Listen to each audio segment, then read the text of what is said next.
Hello there, and welcome to this video where I'm going to be talking about the state of the meta in Warhammer the Old World at the moment.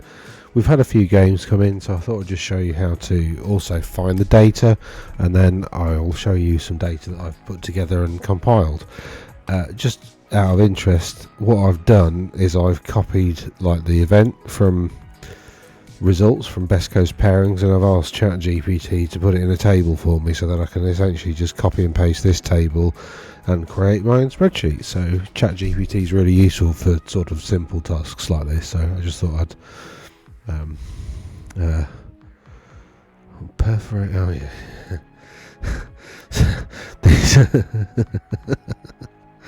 Yeah, you can see I do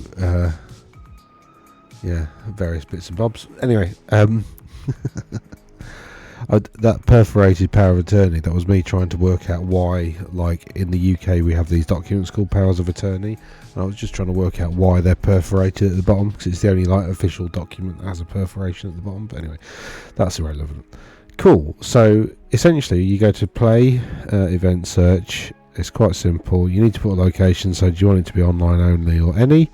Any means like, and then you can exclude online there, which I tend to do because I don't tend to include data for online events. You can include up to essentially today's date or whatever, so we go 20th like that. I tend to like put it a week ahead so I can see this weekend's events. It's got loads and loads of, you know, different types of games. So this is how you can actually find events that you want to go to, and then you just click search. So here we've got Authentic Dragons, that's one of them. I'll just have a look at my spreadsheet. Authentic Dragons, sort oldest to newest. Authentic Dragons, then I've got the first Old World Forge Master. In order to look for event, you need to look for event ended here, because event not started. Basically this is like a test that somebody's put on there to see how it works. This one's actually just called test.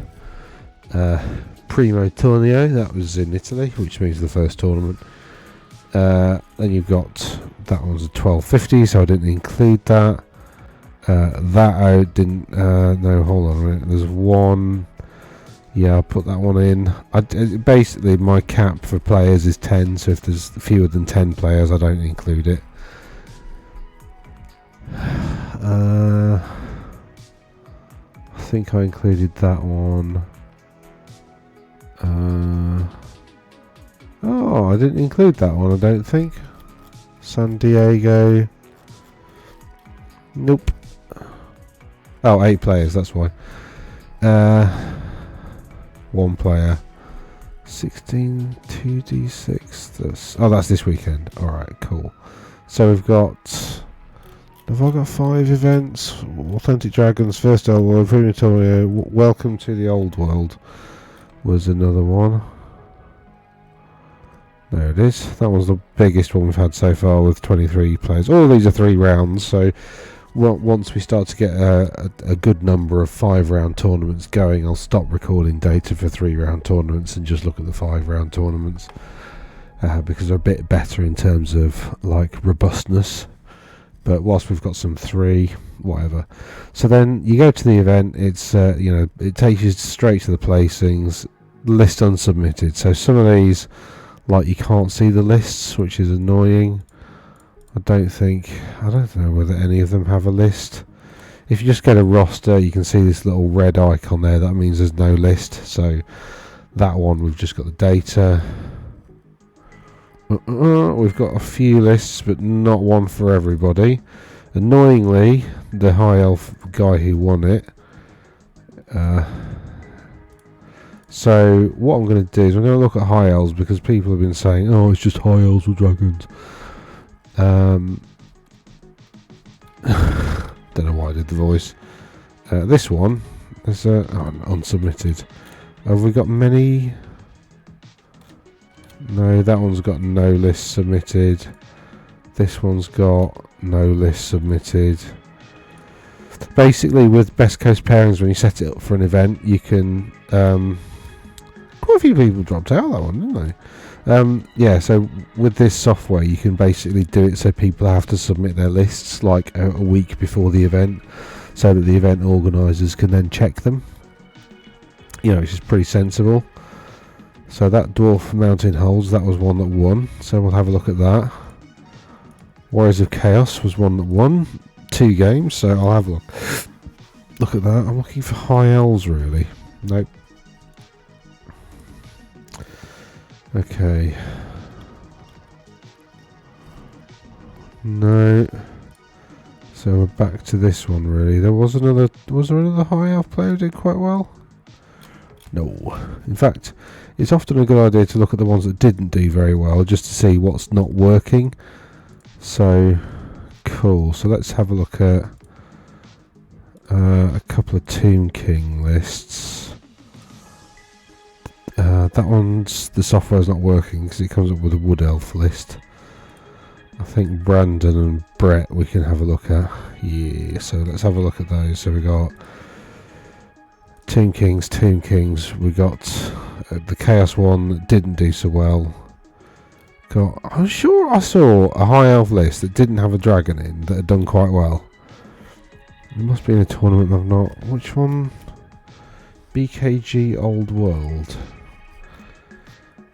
BKG Old World. No lists. Oh. Anyway, okay, cool. So we've got some lists. We'll have a look at these, and then we'll look at the data. So this is a Tomb Kings list that did quite well. There's a Bone Dragon. I think big monsters. Every list needs a big monster. I think that's pretty core. He's got some chariots, he's got some warriors, he's got some tomb guards, he's got some necropolis knights, he's got a Shabti with bows. I agree, I think they're awesome. Tomb Scorpions I think are amazing. He's gone for a Necro Sphinx and a casket and a Screaming Skull catapult, so he's gone for essentially all the cool stuff to fill up the rare units. I think that's quite sensible actually. That's quite a clever choice, because a casket can give your entire army pretty much a 6-up ward, which is great because you got 6-up regen, 6-up ward. That makes you way more survivable considering you're a horde army. I don't know how well good the 20 skeletons are, because there's only 20 of them. That's fairly easy to burn through, even with 6-up ward and 6-up regen. But he does have 2 high priests. That one says maybe a level 4, so I don't know whether he's upgraded him. But basically, what these two allow him to do is resurrect D6 plus 3 if they're both level 3. D6, so it's 2d6 plus 6 skeleton warriors come back a turn, or Tomb Guard come back a turn. So they keep stuff alive a lot longer. So that's pretty good. Yeah, I'm not, but yeah, I really like Tomb Scorpions, combined with the fact that he's got 2 high priests, so they've got an ability that they can use in the command phase where they pass a leadership test, and then they can make this Tomb Scorpion, which has the ambusher rule. Rather than coming on the side, they just pass a leadership test, and then it can burst up through the sand. I think it's 12 or maybe 18 inches away from the Tomb King, the High Priest. So they combine well with the Tomb Scorpion, which obviously allows you to block charges and do all sorts, so that's pretty good. This is another Tomb King list that did pretty well. You got a Necrotect. I think you'll see a lot of these because they're cheap, and I think it's something like +1 attack and hatred all enemies. It's another command ability, so they've got to pass a leadership test. But you put them in a big block of skellies or Tomb Guard, and it just makes them a bit more wary of charging into them. You've then got some Mortuary Priests. So this is the sub faction, which is like the Construct sub faction, and he's not got that many constructs. He's just used it to get the Mortuary Priests. Huh. That's interesting. He's gone for Elementalism, a couple of Necromancy, and he's got a Tomb King on a Dragon. Oh, right, so the Mortuary Priests are to essentially follow They're on foot though, so they're not going to be that quick. But anyway, they can essentially follow the Tomb King on dragon and just keep healing it. And they do this thing where they can give the dragon extra attacks and stuff like that. So that's pretty good. So that's essentially a list built around the dragon, really. It is the dragon. Maybe, I wonder if that maybe means that they have made them a level 4 wizard.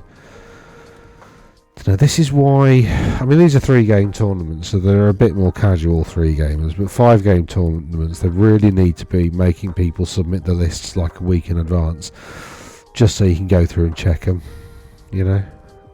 But that looks fine. That looks like a decent-ish list. This is the Chaos list that didn't do very well. It's got a Lord on a Dragon. Like, he's got the 600 point full. Like, he's got everything. Like, he's got a Chaos Rune sword.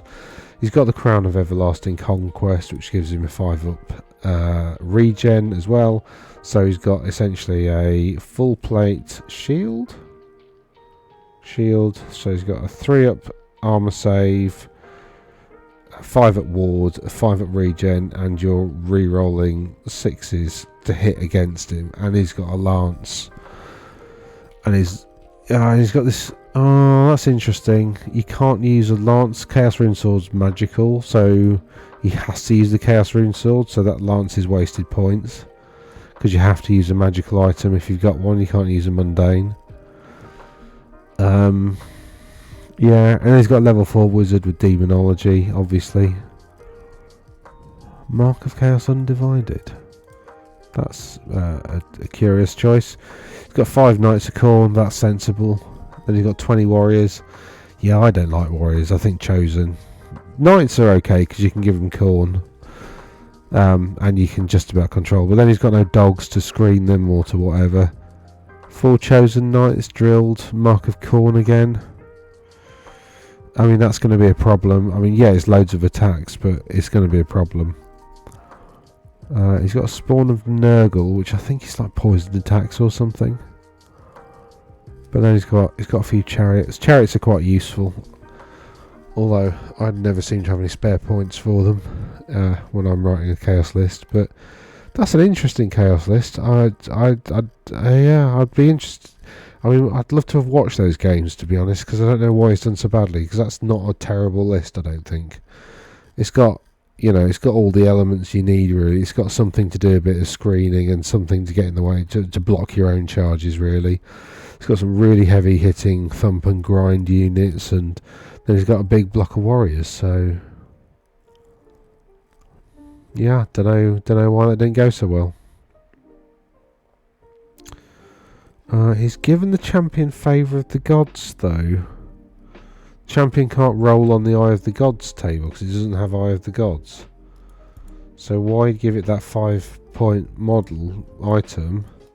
Unless I've misread it, and you actually can take Eye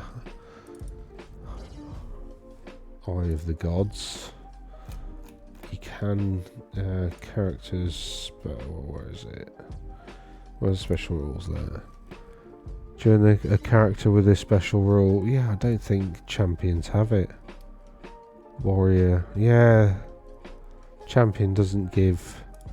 See the character, you got Gaze of the Gods there for Chaos Lords, Demon Princes.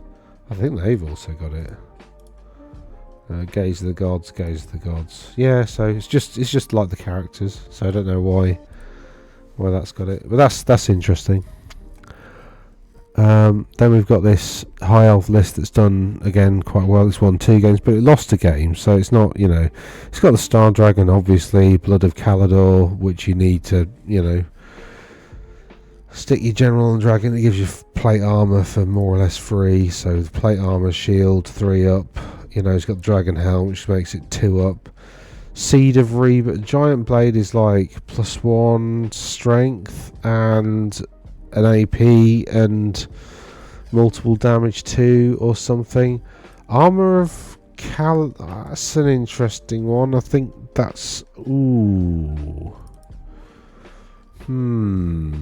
How's he that's...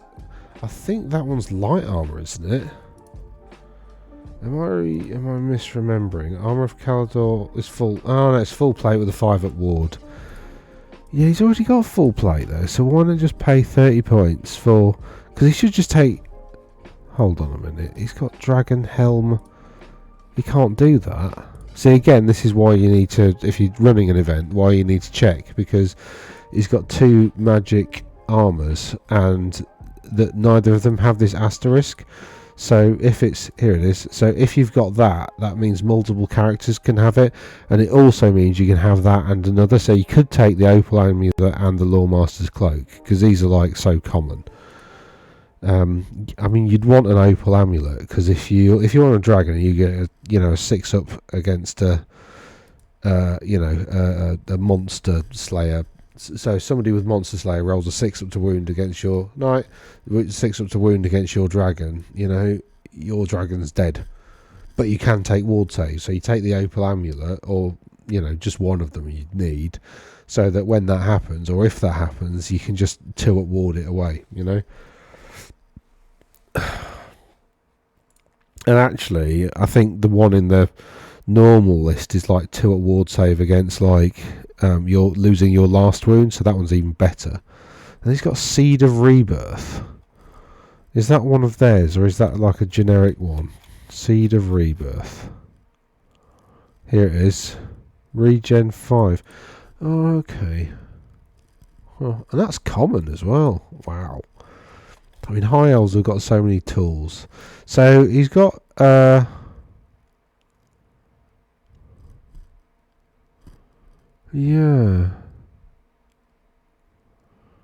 So he's got 2 suits of arm, 2 magic armors, which he can't have. What was the one that was light armor? Maybe that's well, that'll be another faction. I'm just misremembering something. Yeah, cool.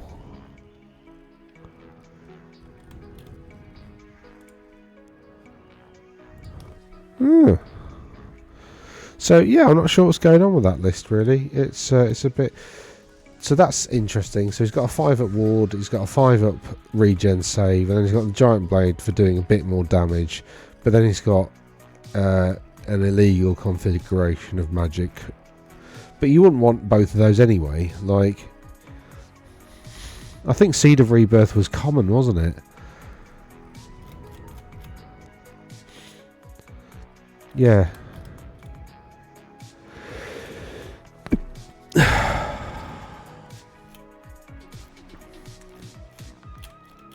Bizarre, really.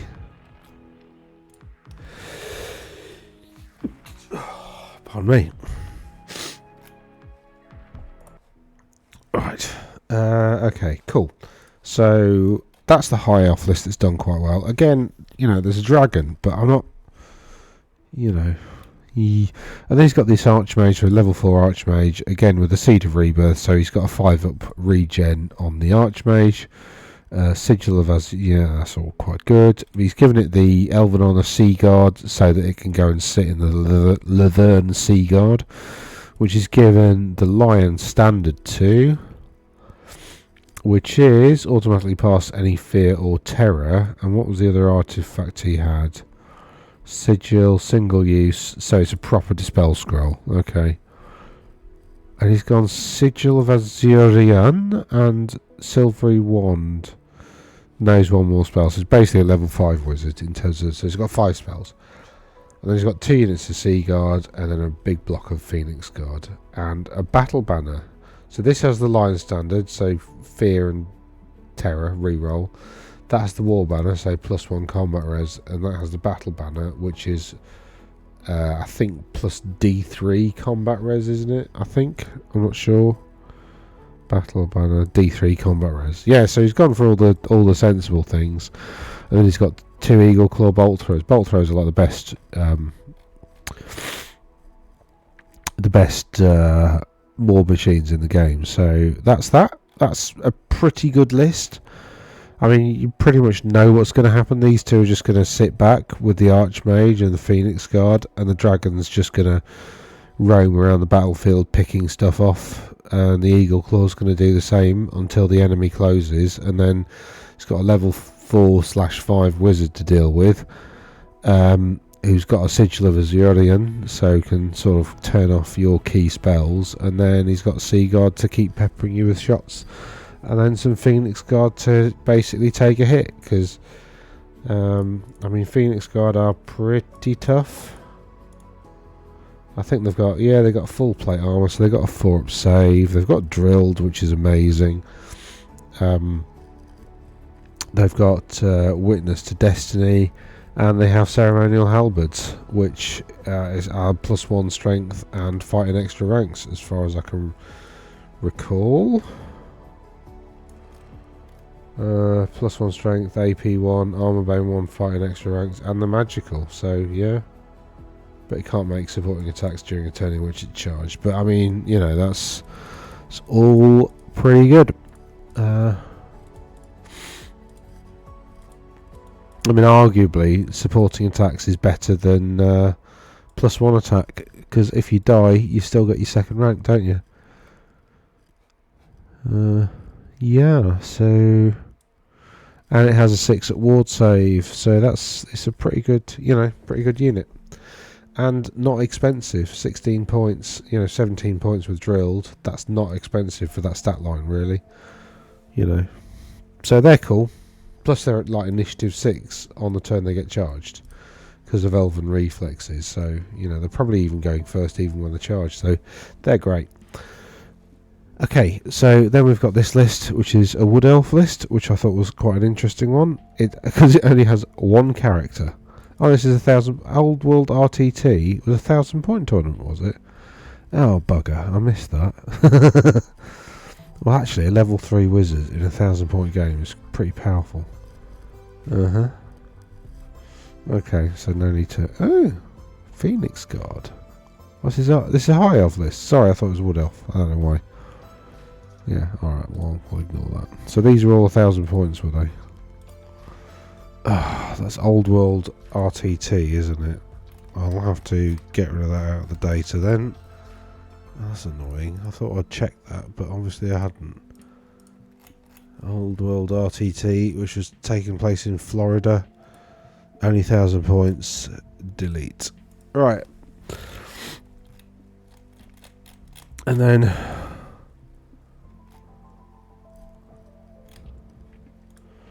now that's made me wonder how many. Oh, this was 1250. Welcome to the Old World. So that was one of the biggest ones. Plenty of data there, but it's only 1250, so I'm going to have to get rid of that as well. Do you know, actually, I'm not going to, because this isn't really like, I'll clean all the data properly later on, because this isn't really the meta at the moment. I just thought it was quite interesting just to see how it's shaping up. So, like, in terms of popularity, you've got this. I'm trying to get this on my website, but I just couldn't get to work, and I said I was going to do this video today, so I'm a man of my word, so here it is.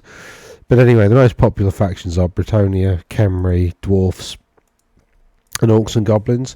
Originally, when I put the first couple of tournaments up, Orcs and Goblins were up here with 67%, so with a bit more data, they're actually one of the worst performing factions in terms of win percentages.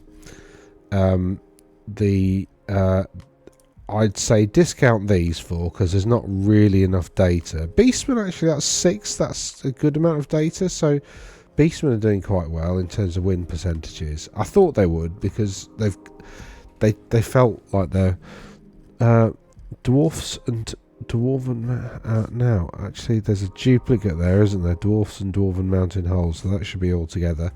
Anyway, so dwarves are doing really well, as expected. I'll just explain this stat. So this is the average win percentage. So if you look at all of these results, right, each tournament you get a win percentage based on. So Danny Stewart with his Skaven at BKG Old World, he got a 3-0. So out of 3 games, he's won all 3, so he gets 100% win percentage.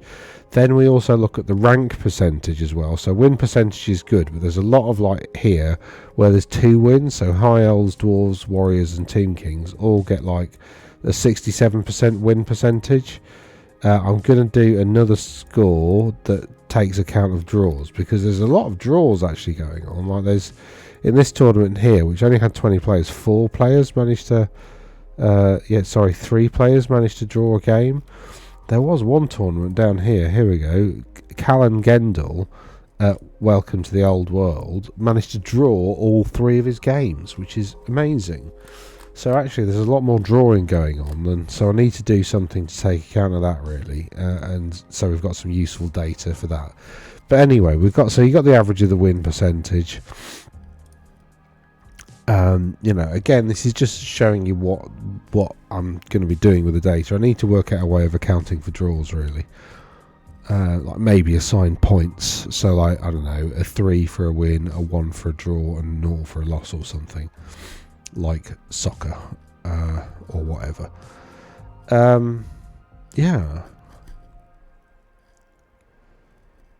But yeah, so essentially your rank percentage is how, so the higher the score, the more consistently these factions have finished higher. So essentially what this means is the average rank percentage for let's say Skaven is almost 50%. So what that means is in a 20 person tournament, you would expect Skaven on average to finish about 10th, right? But there's one here that's like 65, so you'd expect Lizardman to finish about 7th out of 20, if that makes sense. Beastmen, 72% out of 20, you'd expect them to finish 6th. So these Beastmen are going to be on the top tables effectively on average. So they win. So essentially you've got, so this is the reason we do the rank percentage as well as the win percentage, because you've got Lizardmen here who also have won 2/3 of their games. I mean, out of 9, so they've won 6 out of 9. So they've won 2/3 of their games, but they don't tend to finish very highly placed. So they win their games, but like only just. Whereas Beastmen win their games more convincingly, is effectively what that's saying. So there's just a bit of a play around with the data just to show you what it does. Like for instance, interestingly, Tomb Kings, like they win just about half the time. So actually their win percentage is the same as Dwarves, but their average rank percentage is way higher. So when Tomb Kings win, they win very convincingly, and when they lose, they don't lose by much. So it's quite difficult to squeak a win against Tomb Kings. So there could be a whole variety of things at play here, but essentially Tomb Kings are a really tough opponent, is what this is saying. So they tend to podium higher than their win percentage finish in a tournament higher than their win percentage might suggest. So that's why I need to do something for draws, because then we can like essentially correct for draws, because it could be the case the Tomb Kings don't tend to lose games, they tend to draw games instead of losing, so that's why they finish higher. So it could be that at play or whatever. So we need a bit more data analysis. But oh look, there's a Tomb Kings down there. Some of them, this is so annoying. Some of them call things differently. Right, Beastman. See, this is what cleaning data looks like. It's really, really tedious. Lizardman. Tomb Kings. Vampire Counts, Warriors of Chaos, Wood Elf Realms. This one didn't even put his faction down, so, you know. Great. So let's refresh the data there. That's better. That's a lot tidier. Oh, wow. So Lizardmen are doing way better. Yeah, so is that still true of Tomb Kings? Yeah, Tomb Kings and Dwarfs here. So essentially, Dwarfs have a 60%. Tomb Kings have... here we... Oh, no, it's the same for Bretonia and Tomb Kings. I think they're just drawing more. I think that's probably what's going on here. I say that, and then no, that's not true, is it? Because it's 2 draws for Tomb Kings. What about Bretonnia?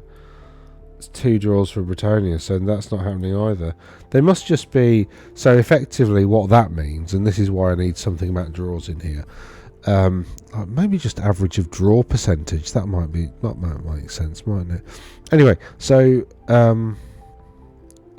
yeah, cool. So essentially, what that means is that Bretonnia and Tomb Kings, they're quite difficult to beat. So when they lose, they don't lose by a lot. Is what that's saying. Yeah, but again, there's not a lot of data here. Orcs and Goblins seem to be really struggling at the bottom, but I'd imagine that Orcs and Goblins, like, there's one that they haven't done. Yeah, this one finished. This one, oh, did that finish? No, that didn't finish bottom. That's just the lists. So let's have a look at the placings. Orc and Goblin tribes. This guy did finish bottom. Again, this is 1250. Night Goblin, Goblin Big Boss, Mob, Wolf Rider, Squig Herd. Is there any? He's got some fanatics as well. Don't know why that did. Well, it's not very mobile, is it? I suppose. Yeah, how's it? So the thing is, when you look at the list, you've got to work out how it's going to kill stuff, and like, none of this is going to kill stuff. Like, the Goblin Wolf Rider mob is not going to kill stuff. They're just going to kind of ride around, and they're not even going to get a flank charge off, you know. And they're impetuous, which makes them really difficult to wield. So that's not a good list. Night Goblins are cool, but like, I don't see them as, they're not very good. I think if you're going to take a Night Goblin list, you kind of need a unit of Black Orcs in there, just to give it a bit of punch. Here's Peter Spencer. He's also not done so well with his green skins. So he's got Orcs. Yeah, again, he's gone for the Wolf Rider mobs. I mean, they're not very good. Boar Boy mobs are great. Yeah, so that's a good include. Giants are fantastic as well. Not sure why that didn't do much better, to be honest. Other than maybe the Wolf Riders. Like, he's gone for a War Boar and a Wyvern. So that should have done. That should, yeah, maybe just got unlucky or just didn't do very well with them. But that should have done better. William Wilkes, he managed to get a win. War Boss. Night Goblin, Night Goblin, Night Goblin, Orc Mob, Black Orc Mob. Maybe these are the only models he had. I don't know, that doesn't look terribly good.